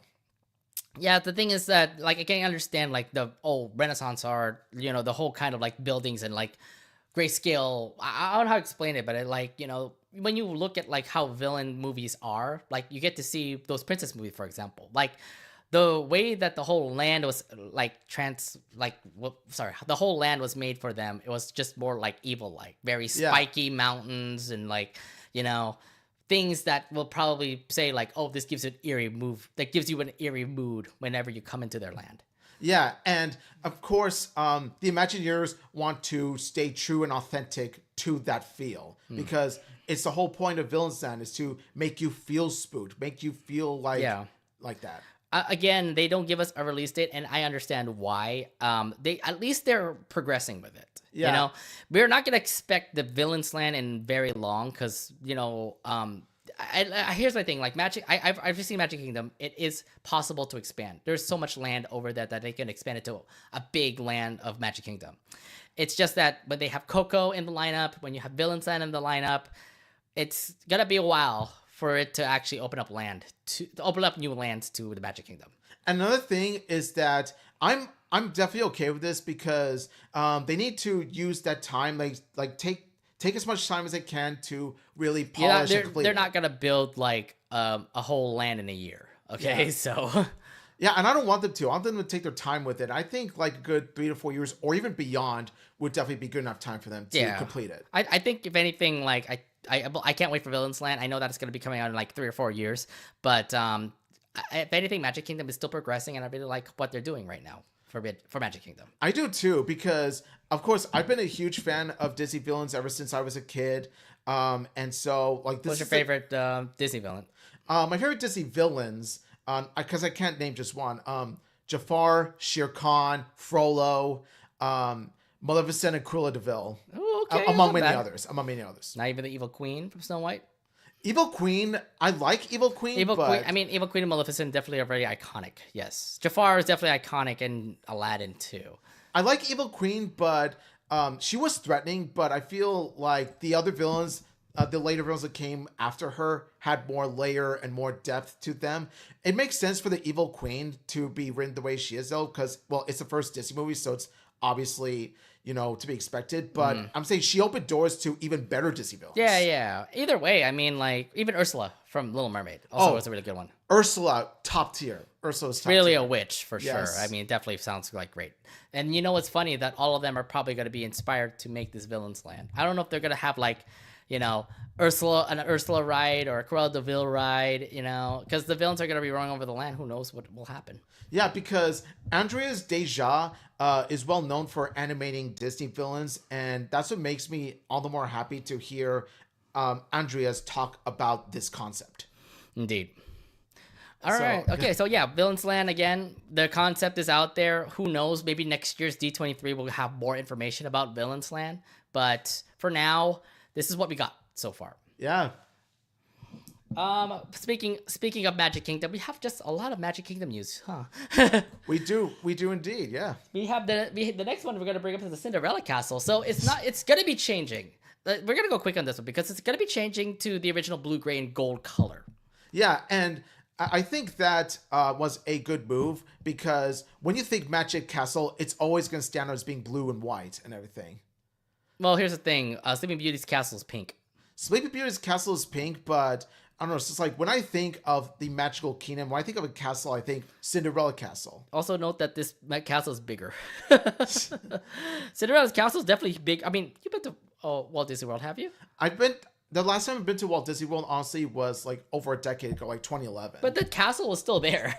The castle was still there indeed. Yeah, and I think it's like bigger than the Disneyland castle for sure. And it looks much like brighter to say. Because like they did a really good job when it comes to the paint job and everything.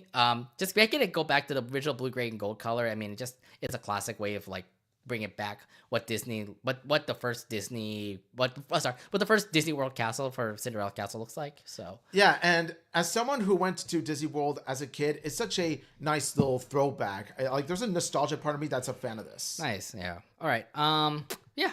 I got nothing else to say. It's just they just changed the colors again.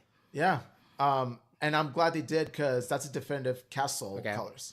Let's hop off from Magic Kingdom. Let's actually head off to the Animal Kingdom, because there's brand new news when it comes to a certain thing that's gonna a certain franchise is gonna be implemented into the Animal Kingdom, and that's Zootopia.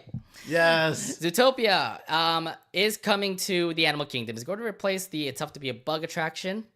But it is coming close. It is coming sooner than you think. So the whole Zootopia show, Better Together. Oh my, that's a very young tongue twister to say. It is a tongue twister, but so it is going to be coming out November 7th, 2025. Yeah, I do like the fact of how the name is a pun, but yes, going back to Zootopia, honestly, the fact that they have a 4D show. They had a potential. So it's gonna be like the same thing. Like when it comes to It's Tough to Be a Bug, you're gonna be seeing a lot of sound effects and smoke effects here and there, and then who knows, maybe more ants will just crawl into your freaking seat. See, much like how you felt like you were a bug when watching It's Tough to Be a Bug, you're gonna feel like an anthropomorphic animal when you're watching Zootopia. I feel like it was also a great time to do it as well, considering that Zootopia is coming out that same month. Yeah, so there's that Zootopia hype that helps play into that. So I think like for fans of Disney, if they want to check out Zootopia 2, they can also check out Zootopia Better Together, because it's just like, it's a show of all the Zootopia characters all together in a 4D show. So I don't know how the story is when it comes to this, but I know that it is looking to be exciting. But do you miss It's Tough to Be a Bug? It's Tough to Be a Bug. Yeah, I'll never forget when I went as a kid. I definitely felt like an insect. I felt like a small bug. I felt like I was flick size. And what really helped was the special effects. Yeah, the special effects definitely made it work because a lot of smoke came in, and I remember like Flick being on the top of the roof and all, and then being a part of the stage. The 4D effect helps because it actually just like pop out to your face and everything. And it helps that there's also these little effects, like you mentioned about how there's like the ants that pop out. Yeah. That was a little funny thing that happens like right at the end of the show. Yeah. So what I like is that the Tree of Life Theater really nails not just the 4D screen aspect of it, but also what goes on within the theater itself. Yeah. You know, it's also in Disney California Adventure too, right? Yeah, that also as well. It does show how Disney parks nail. I'm just hoping it does think because like the Stuff to Be a Bug is gone considering Cars Land took over California Adventure. Yeah. Sorry, took over the Bugs Land over at California Adventure. It doesn't come off as any surprise considering how the Cars IP is very popular. Mm-hmm. But yeah, I'm really hoping like Zootopia does pop up. Like I feel like this is going to be a good show. I hope that there's going to be like a standoff show in Disneyland. I really do hope so too, because one thing about Zootopia is that the world building is, so iconic. Like the world building is amazing because of how not just how Zootopia looks so grand with each and every area focused on different types of animals where they live, but also the animals come in different shapes and sizes. I just can't wait for the show. Yeah, exactly. All right, so yeah, Zootopia Better Together, that comes out on November 7th, 2025. Again, that's going to be in the Animal Kingdom, not in Magic Kingdom this time. So if you're going to plan a trip to go to Disney World, make sure you check that out during that time. Yeah, what better place than Animal Kingdom? Yeah, at least it comes out this year, so that's good. Yeah. All right, so now let's actually move over to another part of Disneyland. Unfortunately, we're gonna go overseas, over the Atlantic Ocean to Paris now, because World of Frozen is going to happen. Is going to open in Disneyland Paris in spring 2026. So how do you feel about that? That there's going to be a Frozen land in a Disney park? Yeah, I'm just gonna say, we've known that it's gonna come, but the fact that we're getting more in depth into the world of Frozen, which is going to take place, the more you read into it, the more you see of how grand it's going to be, like the experience of it. There's gonna be Arendelle Castle. There'll be Elsa's Ice Place. There's gonna be a lot of attractions that'll be there, including a roller coaster ride. I would imagine there'll be a ride in Elsa's Castle. That'll be really sick. Mm-hmm. There's a Frozen Ever action. There'll be a lot of attractions. There's be a lot of dining here and there. It'll be funny. We get to see some dining of Arendelle or something. See, what I like is that when you go to the world of Frozen, at least from the concept aspect of it, you feel like you're in Arendelle. I mean, it's supposed to be like that. It's kind of like what Toysland is. And that's what I like about this. Toy Story Land. It comes to the norm of Disney parks is that they focus on the craftsmanship of, each park area. You feel like you're in the world. I mean, that's what they do. That's what they all do. I mean, they did that for Star Wars Land too. And they continue to do so with this. I can imagine, yes, they're very impressive. Yes. But going back to this, I imagine that this is something that they are going to nail because Arendelle really does look grand. Well, to be fair, we haven't really heard anything new about Frozen. I know that there's a Frozen 3 that's coming out, but it's taking a while for it to come into theaters. Yeah. When I noticed from the latest D23 we went to last year, they only gave you just concept art. They didn't even really give you like a clip or anything like that. So they're currently in production on making the next Frozen 3 movie. But if anything, they're still trying to make the franchise relevant. So that's why they made this land. And from the way I'm kind of seeing it, it looks pretty cool. Yeah. It just thinks I can't be able to go to Disneyland Paris. Okay. Yeah, this is a product. This is a product of Frozen's continuing big hype because Frozen still continues to be one of the biggest Disney franchises. Like starting with the first movie, it's already getting a third and fourth movie. So the Frozen hype continues to be big. Yeah, well, I mean, I can understand why a lot of people love Frozen. It's a great movie. Who knows what will happen in the third and fourth movie as it comes out many years later. But you know that they're making so hard on this. Disney's making so hard on Frozen. It's a big franchise for them. Yeah, they are. It's turned to one of Disney's biggest flagships at this point. Yeah. So yeah, the new Disneyland Paris. Disneyland Paris will now have a brand new land called World of Frozen that comes out in spring 2026. So, okay, so all you Frenchies out there, I hope you guys love that land that'll come out next year for sure. Or at least if you're that dedicated of a Frozen fan and you want to go to Disneyland Paris mainly for this, by all means. I mean, I went to Japan for Tokyo Disney Sea, okay? we both did. We both did. Indeed, yeah. All right, so that ends our Disney park news. So let's actually head over to the Disney entertainment news. And speaking of big franchises, let's talk about Toy Story 5. Yes. So Toy Story 5, there's a brand new news that came out for Toy Story 5. We now know a little bit more about the story, a little bit more about more characters that will be happening in Toy Story 5, including a whole troop of Lightyear toys stranding on a deserted island. It's also revealed that these Buzz Lightyear toys also serve as the villains of the movie. Yeah, so I find that odd. I thought it would be like that iPad or something. Yeah, the moment I saw this concept, I thought to myself, okay, I know that the first three movies have already done concepts of Buzz Lightyear thinking he's a space ranger and serving as a mini antagonist in some way, shape, or form. But this is the fourth time. It's like, it's getting to be a bit too much. I don't know why they went with this concept. Well, my thing was, I thought the technology was going to like take over kids. I thought that was the whole main story about Toy Story 5. So that's what I was thinking, like that iPad, little lily pad thing, whatever that iPad is.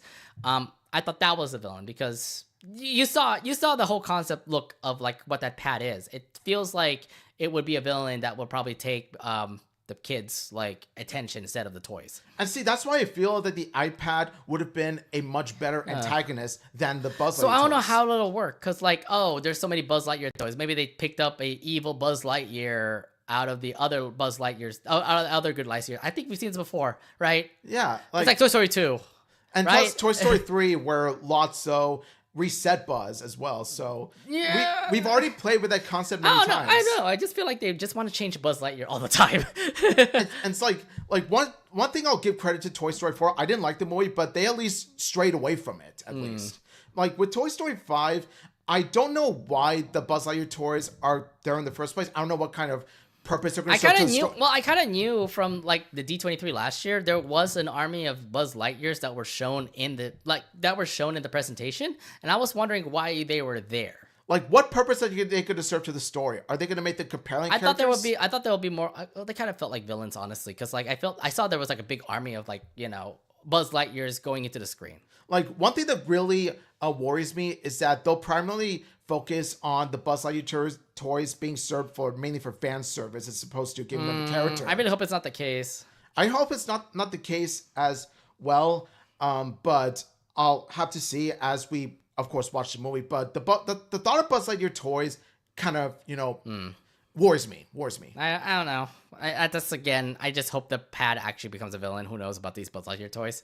Another thing that also came out for Toy Story 5 is that this new potty toy, this whole talking potty train toy will be they have a voice for him, and it's actually Conan O'Brien, who's actually going to be the voice of the potty train toy.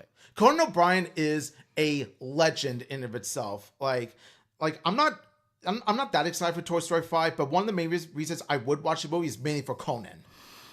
He's very talented. Look, Conan is just a really great comedian. I don't know what he was doing. I know that he does a lot of like new projects over at HBO Max. So that makes me feel like Conan was doing great. I know that he has his own Conan show as well. Then that got canned. So who knows what Conan's gonna do? I'm just glad that he actually is a part of this. Because it actually gives up to good comedy when it comes to the show. When it comes to the movie. So yeah. So not only does he write good comedy, and his comedy is excellent, but I feel like his acting, especially his voice acting, is what is going to carry the comedy of the movie. I don't know how he is as a voice actor though. No, he's done voice acting before. I remember. Yeah. More like the delivery of it. It's the same voice, dude. Yeah. It's the same voice, dude. And also, we did get our release date for Toy Story 5. It'll be coming out next year, June 19th. Yeah, June 19th. I'm cautiously optimistic for Toy Story 5. I'll still watch it, but I'm not expecting it to be, up there with the first three movies. I'm hoping it'll be better than 4 at least. Hopefully it's better than 4. Nonetheless, those are all the news that came out for Toy Story 5. There are some exciting moments here and there, but to say the least, it is coming out June 19, 2026. We'll see how it goes. Mm-hmm. Next up is we talk about Star Wars. Yes. Mandalorian and Grogu. Now, the show is ended, but there is a movie that'll be coming out. Attendees who went to Destination D23 were shown an exclusive clip of Mandalorian and Grogu.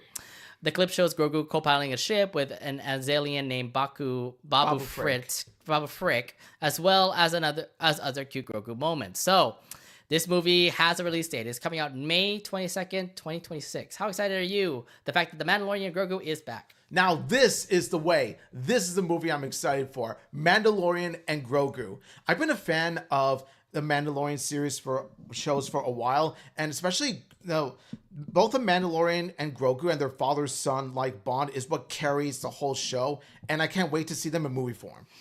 I love the show, and I don't know how they'll continue in the movie. Yeah, I'm really hoping that it captures the spirit of the show, and it probably will. It's It Mandalorian and Grogu. It will most likely. We're gonna see Pedro Pascal again. Oh yeah.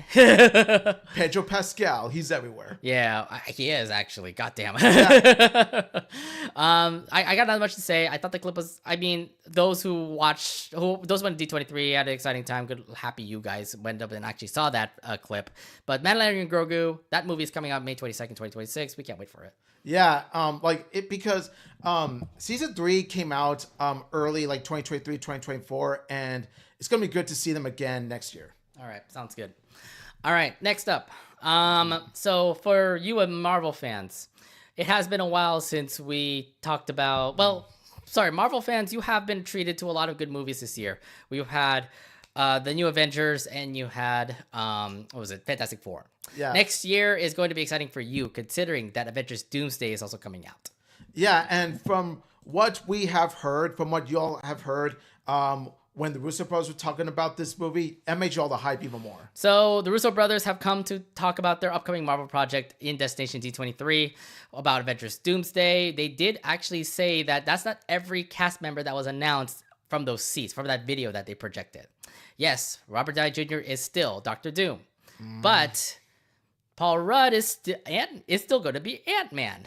Yeah, so right off the bat, you already know who is going to be in the movie already, for better or for worse. Like, of course, I'm excited to see Paul Rudd as Ant-Man. Not a fan of his movies, but I'm a fan of him as a character. Well, okay, forget Quantumania because that was terrible. But like, I still think that he's still relevant in the film. I was kind of wondering what happened to him, knowing the fact that like after Avengers Endgame, there wasn't really much talk about Ant-Man anymore. But the fact that he's back kind of tells me like, oh, okay, so Ant-Man will still be an Avenger still. Well, technically, Quantumania counts as post-Endgame material. So after his movie Quantumania, we could see more of his character arc. So yeah, we want to see where his character goes from there. Yeah, I mean, like, with the whole fact that everything has changed ever since Quantumania, I don't know what will happen with Ant-Man, but knowing the fact that he's still an Avenger kind of gets me a little bit more excited. I'm still excited the fact that we still have all these people that are going to be coming in Doomsday. Yeah, especially, of course, we already know the iconic, family. That's Fantastic Family is going to be there, of course. And then Doctor Doom, I'm a bit iffy about the casting. I feel like they could have cast a different actor, but I like Doctor Doom as a villain. Maybe so, yeah. it could lead to something crazy, like, oh yeah, I used to be Tony Stark. Now I'm Doctor Doom. Yeah. See, that would be the only, logical explanation for why they recasted the character. But even at that, you would feel even more convoluted. So that's why I feel like casting the same actor who gave us Iron Man is a risky move. I don't mind. I kind of want to see how Marvel goes. Again, we've had a good run of Marvel movies. Now Doomsday is the next one that is going to be coming out, and that's in 2026. And I can't wait for it, honestly.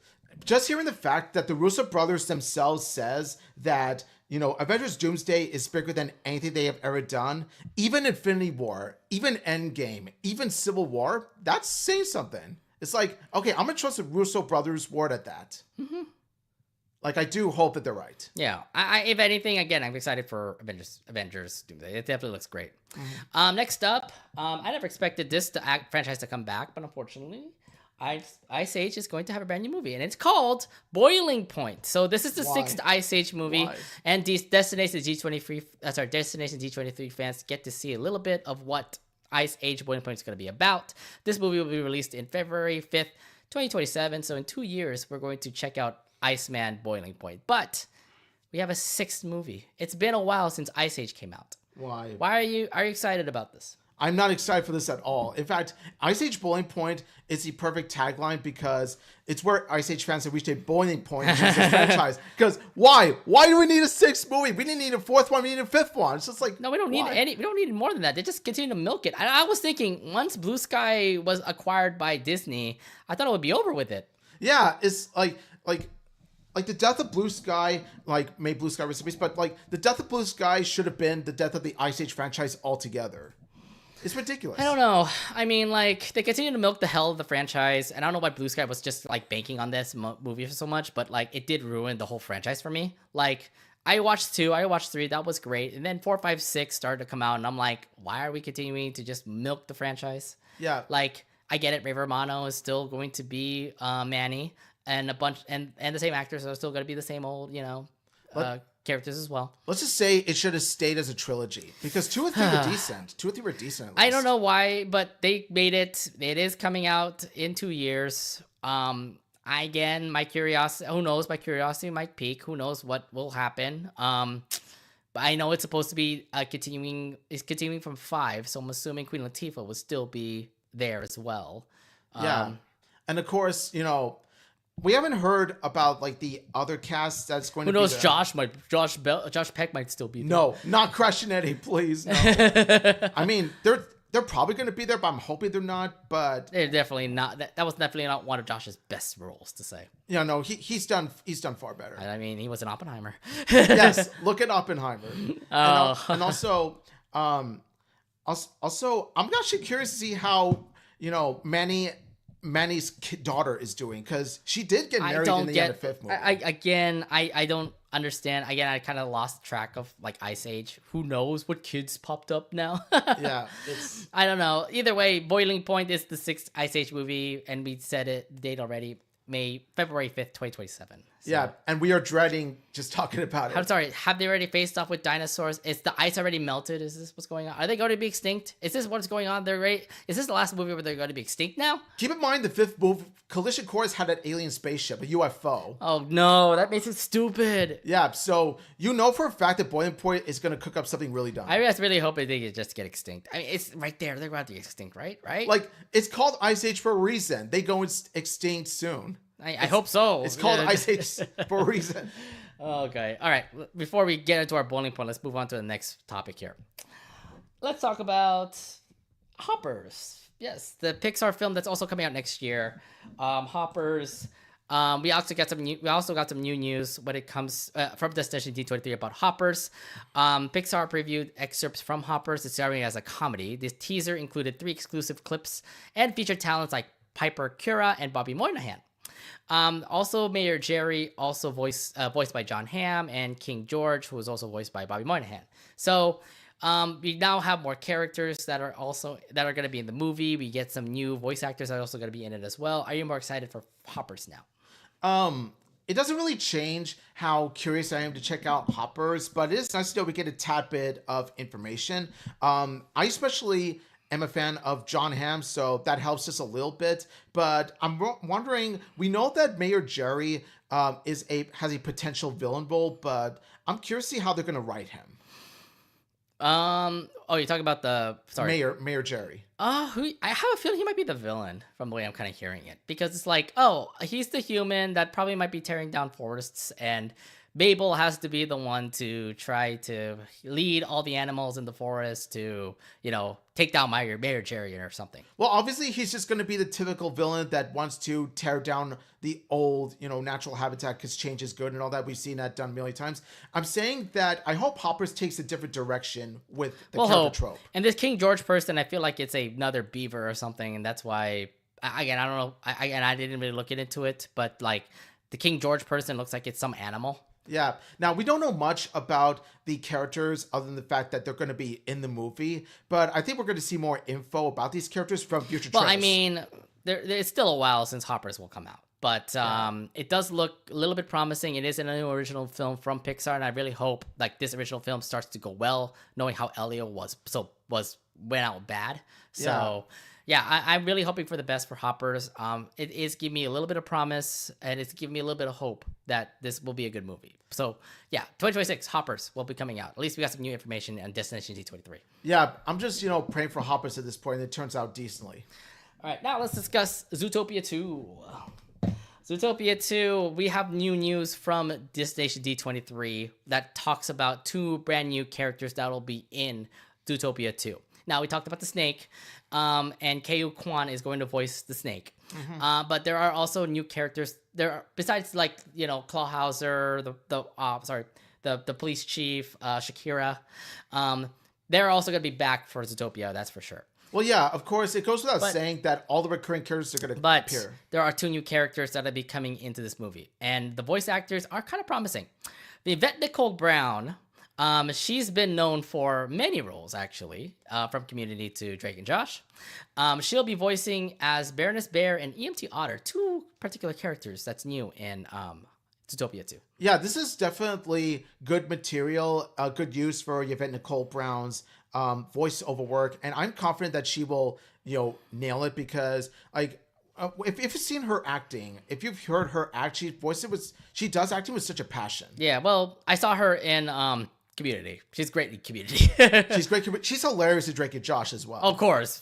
And also her voice acting has been great. I mean, she is voicing the mayor in Loud House. Okay, so yeah, and she did well in that. So yeah, as a Yvette Nicole Brown fan, I'm a fan of her talents. This is something that intrigues me. If anything, this is actually great for her as she's now going into featured films. Yeah. So good for Yvette Nicole Brown. Yeah, I can't wait to see her particularly do these 2 roles to say. Then there's this big news about a certain big buff guy named Patrick Warburton. He's going to be the voicing the new mayor of Zootopia named Mayor Windracer, and oh my god, this horse is something. I know, and speaking of horses, I'm like, horse guys and there's horse girls. Oh, great. Yeah, what is it with horses this year? What's wrong with horses? Hey, what's wrong with horse girls? Anyway, regarding this, of course, seeing Patrick Warburton's name on the credits is always fun to see, and I always get a kick out of hearing Patrick Warburton's voice. He's he always does this manly voice. He does Kronk, for example. He does Kronk, who is the best character in the movie, as well as Joe Swanson from Family Guy. Yeah, he's still Joe Swanson, by the way. Oh, and also that boyfriend from B-Movie. Oh yeah. Oh no. Why don't you bring that movie up? He was the only sane character. He also was the principal. He also was the principal in Kim Possible. He's done a lot of great voices. He's doing Buzz Lightyear and Buzz Lightyear's Dark Man. Okay, that's another thing. So if you notice, he's got this deep voice like this. Yeah. And bring it on! It's a sexual thrill. A sexual thrill. Hey, Peter. Oh my god, his voice is so fun to imitate. Sounds fun. But going to the character, they can't think of a better actor to voice a character than Patrick Warburton, because when you look at the mayor from the character design alone, he has this buff stud yet kind of dim-witted side to him. There's this vibe. I think about when I saw the horse, Mayor Windracer, I was thinking oh my god, yes, I can understand Patrick Warburton definitely being the voice of him, and if you're talking about him being silly, then yes, I can also see Patrick Warburton do it because he has some really silly voices too. Oh my god! Yeah, and so I think that the line delivery of Patrick Warburton would definitely match the character that they're going for. It's authentic casting. Somebody in the comments actually said next year is going to be the year of the horse. Oh, great! I need to actually buy more of Uma Musume stuff now. Yeah, you know that it's definitely going to be something to neigh about and all that. Oh my god, you and your puns, I swear. And also, but yeah, Patrick Warburton is an all-around fantastic actor as well. Of course, you know him from a prolific Disney park ride, Soarin' Over California, where... Oh, man, yeah, that's right. He's that one guy. Nice work, pal. Nice work. I actually want to hear him say that in the movie. Remember last year at D23, he did the whole introduction to the Disney theme parks at presentation, remember? He did. He said along the lines of, enjoy D23. Enjoy D23. Yeah. Yeah. He even did the whole, fasten your seatbelt stuff. Even, These little beauties. Yeah, these little beauties. beauties. Either way, I understand. Patrick Warburton definitely is a huge Disney fan. It makes sense why he'll be a part of this movie. And to be fair, I haven't heard him in quite a while. So besides being Joe Swanson, but good to hear that he's a part of this. It makes me more excited for Zootopia too, honestly. The fact that we get like really good A-list celebrities being a part of this movie now makes me think like this is gonna be good. I feel like this is gonna be fun. Patrick Warburton deserves to be have more roles than just, you know, Family Guy and Emperor's New Groove. Like, he deserves more material, and I like that he's getting more material now. Indeed. So Zootopia 2 again comes out in November, but with the fact that these new news come out, with the fact that these new characters are going to be in the movie, just makes me excited. Yeah, Zootopia 2. Yeah, like Zootopia 2, I'm curious to check out as a fan of the first movie, see how it holds up. But yeah, I have a feeling Mayor Wind Racer is going to be one of the highlights of it. Indeed, yeah. Now, next up, this is a brand new project from Walt Disney Animation, and it kind of gives you a little bit of a familiarity. Yeah, a little bit here. The name is called the movie that Disney Animation is currently working on is called Hexed. It's a magical adventure movie about an awkward teenage boy and his overly protective mom who discovered that what makes him weird might be magical powers that will turn their lives upside down, a secret world of magic upside down. Hex will be directed by Joe Trinidad and Jason Hand, produced by Roy Conley, Juan Pablo Reyes, Lancaster Jones. That's a lot of last names. Jesus. It really is. It really is. So the whole details about this project kind of reminds you of something. Teenager, overprotective mom, weird, magical world. Am I looking at an Owl House reference here? Yes. This is the closest we'll ever get to an Owl House movie. Yes. The first thing I thought of when I watched this was, this is Disney's The Owl House, but in movie form. Something tells me like they took the whole concept of the Owl House and said, hey, let's make it into a movie, but without the characters of the Owl House.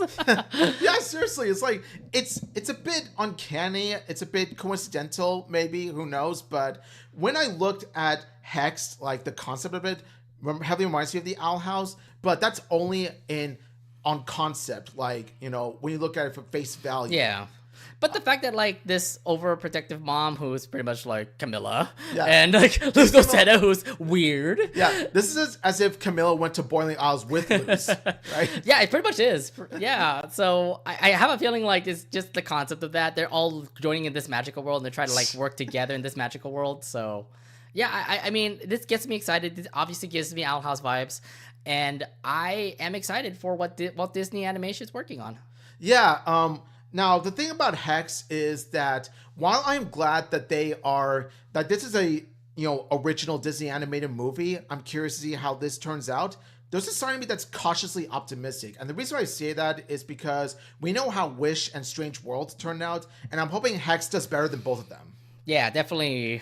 You would want to talk about those two. Those two were kind of terrible, but like, I know that they're going straight off originality and stuff like that, and I know that their latest one, Zootopia 2, is a sequel, but yeah, like, they need to go back into original movies, and I'm really hoping Hexed ends up becoming good for them. So who knows in the end. Again, they just announced it. They only give us concept art. They didn't really give us like a clip or anything like that. Yeah, no, the only thing that they ever gave was that concept art, but that was it. But they didn't give us much, so we can't really judge the movie just yet. And again, the concept art doesn't really give much to say. I mean, it's just the mom and the little teenage boy literally just in the magical world with a bunch of people that are in the magical world. That's it. Yeah. I don't see much, if anything. The whole work is still going to be put out there eventually, but as long as I hear that Disney Animation is continuing with originality, it kind of gives me a little bit more. It gives me a little bit more hope that Disney Animation is not based off sequels. Exactly. It's now really going back into its original form. Like, enough of sequels, for God's sakes. Like, you know, Moana 2 sucked. All I can say, that's the latest one that I could bring up. Moana 2 sucked. Wild Breaks the Internet sucked. Frozen 2. Wild Breaks the Internet was like years ago, though. But still, though, I'm just saying, like, sequels now are bad. Like. They were bad. Frozen 2 wasn't bad, I would say. Frozen 2 was mediocre. Yeah, I can't say it's bad because, like, it was okay. It's just like, yes, I know that we're trying to make a new story after what happened in Frozen. But like, no matter how these sequels turn out, we still need originality from Disney because like Disney was known for creating such beloved original animated classics with magical elements to them, and Hex is something that looks to be that. Yeah. So again, I am excited for this new Hex movie. Again, we don't know the date that will come out, but if anything, it is still in production in Disney Animation, and I can't wait to see how this all turns out. Yeah, I can't wait for more information about it, and we just hope that Hex turns out very promising. Indeed. Now, last but not least, when in the entertainment side, let's go to the live action side of let's go to the live action side of entertainment. There are a lot of shows that have been announced here and there, but in the end, there is this brand new documentary series that's coming out on Disney Plus called Disney Handcraft. Leslie Eilerworks, who has worked on the Imagineering story that is currently on Disney Plus, now she's working on a brand new documentary series called Disney Handcraft, which will go in depth into the development and construction of Disneyland in the early 50s. The document will incorporate ASMR storytelling. This, of course, is perfect timing considering that it is the 70th anniversary of Disneyland right now. Right here. I can see that. Right here, yes. All day, every day. You're not there right now. I mean, I came prepared for this because, this is something I want to talk about. Yeah, so this, of course, is perfect timing for them because it's currently the 70th anniversary of Disneyland. This documentary film will be premiering in the winter of Disney Plus and the Disney YouTube channel. Yes, so you can actually watch it. Even if you don't have a Disney Plus subscription, you can always watch it on their YouTube channel, which is exciting. Which I think is actually really nice, knowing the fact that, like, we kind of want to know how Disneyland was built. Yes, there are a lot of YouTube videos that actually showcase video clips of what happened at Disneyland. And I can understand that there were some hardships. I mean, a lot of people have been saying Disney's idea was this, but at the same time, like, you could be able to make Frontierland, you could be able to make Fantasyland and Main Street USA, but I know that Tomorrowland was a really tough concept. Mm-hmm. Indeed. But anyway, going back to this, so when I heard of the Disneyland Handcrafted project and when I saw the trailer, I was like, okay, out of all the things that Destination D23 has announced, Disneyland Handcrafted might be my most hyped thing that has been announced. Out of all the things that were announced at D23, Destination D23. And the reason being is because it's nice to see, like, under the Disney brand, we get to see how Disneyland came to be, how it started. Not only that, but it's also based on who's involved in the project. And Leslie Eilerworks, since she's involved with Disneyland Handcrafted, makes me all the more excited. Yeah, well, to be fair, Leslie Eilerworks is a daughter of Eilerworks. Yes, and also she's also an award-winning director-producer. She made the Imagineering story, and that was also a really great documentary series too. Yeah, and so I definitely trust her the most when it comes to delving into the origins of Disney parks and everything. I want to see more in depth about it too, because, like, yes, those YouTube videos don't really explain much about it, but knowing the fact that it's somebody inside Disney that actually will be showcasing how the construction of Disneyland was, I feel like it's definitely a little bit more interesting to watch because it's more like facts, more real time, like videos that will come out that talks to, like, what brought up the idea. For example, the Mad Tea Party, the Alice in Wonderland ride, was it the Mark Twain boats? Splash Mountain was later on, actually. Yeah, all those rides to say. And that's what's going to make this all the more special, at least in comparison to a handful of YouTube videos. And it all comes down to inside perspective. Because remember, like, not every ride was made in the 50s, okay? So... Exactly. There were more rides that were built later on. Right. They were built later on. So, like, how did they make... They didn't make the Matterhorn by then. Oh, no, they did. 1959 was the Matterhorn. They did make the monorail in 1959 as well. So... Again, like, what brought them to make Tomorrowland? What brought them to make Fantasyland? Of course, it's the Disney projects that made Fantasyland. Frontierland, for example. I know Disney was a huge pioneer. Like, he definitely is American, that he wants to show the American side in the Frontierland. And Main Street USA, which is pretty much like the reflection of his old hometown in Missouri. Exactly. And then, of course, from the inside perspective of, the people that were involved with it, we get to see firsthand how it came to be. And that's the reason all the sides, the origins. My thing is, like, I know that the people who've worked with Disneyland back then, I don't know if they're still alive, honestly. They're not still alive, but I'm talking about, like, well, their, I mean, like, relatives. It's more relatives, but at the same time, like, people who know it a little bit. I can imagine, like, what was it? Oh, I forgot. Like, there's a lot of other Disney engineers that will also say, like, I learned from this guy to make this ride. And he told me how hard it was to work making Disneyland, to say. So maybe some great stories that will come out with this documentary series. I'm excited for it as well. I can't wait to see how Disneyland was made from everybody's perspective. And yeah, I think this is going to be a fun one, especially with the fact that it's actually going to be viewed everywhere. Yeah, everybody can watch it on YouTube, and people can watch it on Disney Plus. Which is a smart move of Disney to do, because you could tell, like, Disney Handcrafted is probably going to be like their most viewed video at least, you know, when the time comes. That's what I'm predicting. Indeed. So after all the things that happened at Destination D23, it looks like you're excited for Handcraft. What are the things that from Destination D23 was exciting for you? Well, Mandalorian and Grogu, of course, like, as a huge Mandalorian fan. Avengers Doomsday, I'm curious about it to check it out. I would say for the rest, it sort of varies, but anything except Ice Age Boiling Point. Everything except Ice Age Boiling Point for me. I think all the announcements for the Disney parks are exciting as heck. I can't wait to go back to Disney World and see these again, but I know they're going to be coming in the next couple years, to say. I don't know. I was kind of surprised that they didn't really say anything about Disneyland. Because I was thinking, like, they could at least say something about Disneyland, what projects they got coming up for that. I know that they are starting to expand the park a little bit more, having an Avengers ride in the Avengers campus that's in Disney's California Adventure.